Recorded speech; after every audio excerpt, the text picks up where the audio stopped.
ಗೃಹಲಕ್ಷ್ಮಿ ಯೋಜನೆಯಲ್ಲಿ ಎಡವಟ್ಟು, ಬೀದಿಗಿಳಿದು ಹೋರಾಟಕ್ಕೆ ಮುಂದಾದ ಬಿಜೆಪಿಯ ಮಹಿಳಾ ಮೋರ್ಚಾ. ಸೋಮವಾರದಿಂದ ಎಲ್ಲಾ 224 ವಿಧಾನಸಭಾ ಕ್ಷೇತ್ರಗಳಲ್ಲಿ ಪ್ರತಿಭಟನೆ, ಸರ್ಕಾರದ ವಿರುದ್ಧ ಸಮರಕ್ಕೆ ಸಜ್ಜು.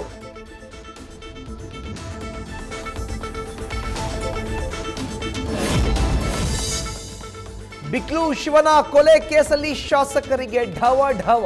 ಬೈರ್ತಿ ಬಸವರಾಜ್ ಬಂಧನಕ್ಕೆ ವಿಶೇಷ ತಂಡ ರಚನೆ, ಸಂಬಂಧಿಕರ ಮನೆಯಲ್ಲೆಲ್ಲ ಬೈರ್ತಿಗಾಗಿ ಹುಡುಕಾಟ, ಯಾವುದೇ ಕ್ಷಣದಲ್ಲಿ ಅರೆಸ್ಟ್ ಸಾಧ್ಯತೆ.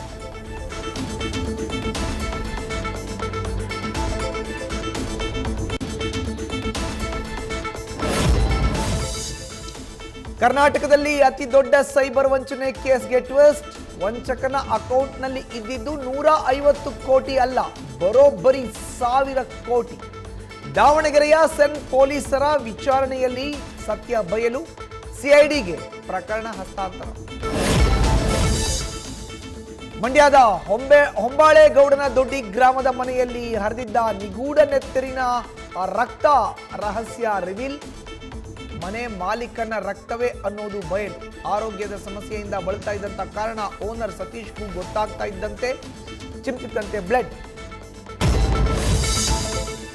ಮೊಟ್ಟೆಯಿಂದ ಕ್ಯಾನ್ಸರ್ ವದಂತಿಗೆ ಬೇಕರಿ ಕಾಂಡಿಮೆಂಟ್ಸ್ಗಳ ವ್ಯಾಪಾರದ ಮೇಲೆ ಹೊಡೆತ. ಎಗ್ ಪಫ್, ಕೇಕ್ ಮಾರಾಟದಲ್ಲಿ 10ರಿಂದ 15% ಕುಸಿತ. ಕ್ರಿಸ್ಮಸ್, ನ್ಯೂ ಇಯರ್ ಸೀಸನ್ನಲ್ಲೇ ಮಾರಾಟ ಕುಂಠಿತ.